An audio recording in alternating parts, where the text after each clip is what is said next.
తల్లిగాడు భర్త మీద వెళ్ళిపోతాంటారా బిడ్డరా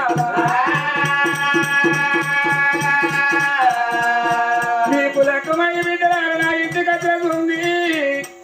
ఒక్క నాడన్న కొండలు చూసుకోలేదు కడుపులో పెట్టిన బిడ్డలు చూసుకున్న బిడ్డరా అయ్యల్ల మీ తల్లిగాడి భర్త మీరు వెళ్ళిపోతా అంటున్నారు బిడ్డ మన తల్లిగాడి భర్త మీరు వెళ్ళిపోతారు ఇద్దరు కొండలు దాగారం తిన్నా